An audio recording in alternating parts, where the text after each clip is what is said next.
പൊള്ളയായ വാഗ്ദാനങ്ങൾ നൽകി ജനങ്ങളെ വഞ്ചിച്ച സർക്കാരാണ് കേന്ദ്രം ഭരിക്കുന്നതെന്ന് സിപിഐഎം ജില്ലാ secretary M Varghese. K P. Aravindakshan ദിനവും തായങ്കാവ് നോർത്ത് ബ്രാഞ്ച് ഓഫീസ് ഉദ്ഘാടനവും നിർവഹിച്ച് സംസാരിക്കുകയായിരുന്നു അദ്ദേഹം. ഒരു ഭരണാധികാരിക്ക് ചേരാത്ത വിധത്തിൽ നുണകൾ മാത്രം പറഞ്ഞ് ജനങ്ങളെ കബളിപ്പിക്കുന്നതാണ് മോദിയുടെ രീതി. മോദി എന്ന ഭരണാധികാരി മൂലം ലോകരാജ്യങ്ങൾക്ക് മുന്നിൽ പലപ്പോഴും ഇന്ത്യക്ക് തലകുനിക്കേണ്ടി വന്ന അനുഭവങ്ങളാണുള്ളത്. രാജ്യത്തെ യുവാക്കൾക്ക് തൊഴിലവസരം നൽകുമെന്ന് വീമ്പിളക്കിയ മോദി പുതിയ തൊഴിൽ നൽകിയില്ലെന്ന് മാത്രമല്ല, ഉള്ള തൊഴിൽ നഷ്ടപ്പെടുത്തുന്ന സമീപനമാണ് സ്വീകരിച്ചത്. പൊതുമേഖലാ സ്ഥാപനങ്ങൾ ഒന്നൊന്നായി പ്രിയപ്പെട്ടവർക്ക് തുച്ഛവിലയ്ക്ക് കൈമാറി. രാജ്യത്തിന്റെ ആഭ്യന്തര സുരക്ഷ താറുമാറായി. ഉത്തരേന്ത്യയിൽ സ്ത്രീകൾക്കും കുട്ടികൾക്കും ജീവിക്കാൻ കഴിയാത്ത ഇടങ്ങളാക്കി മാറ്റി. രാജ്യത്തെ ഹിന്ദു രാഷ്ട്രമാക്കി മാറ്റാനുള്ള തയ്യാറെടുപ്പാണ് 2024 തെരഞ്ഞെടുപ്പിൽ മോദി നടപ്പിലാക്കുന്നത്.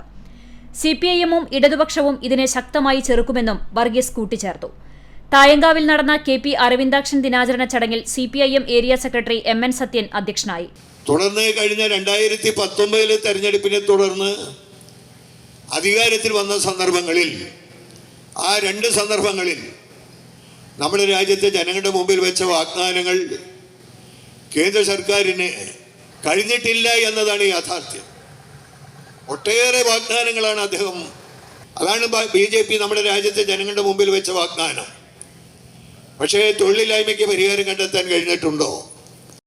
പാർട്ടി ജില്ലാ സെക്രട്ടേറിയറ്റ് അംഗം മുരളി പെരുന്നെല്ലി MLA, ജില്ലാ കമ്മിറ്റി അംഗങ്ങളായ KF Davis, M Balaji, Usha Prabhukumar, area committee അംഗങ്ങളായ MB Praveen, TC Sebastian master, local committee secretary TP Raphael, Chowwannur block panchayat president Ancy Williams, Choondal panchayat president Rekha Sunil, Koonamuchi people's service സഹകരണ ബാങ്ക് പ്രസിഡന്റ് ജയകൃഷ്ണൻ നമ്പി എന്നിവർ സംസാരിച്ചു.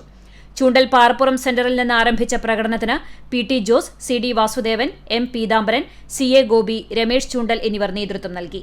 CCTV news, Kecheri.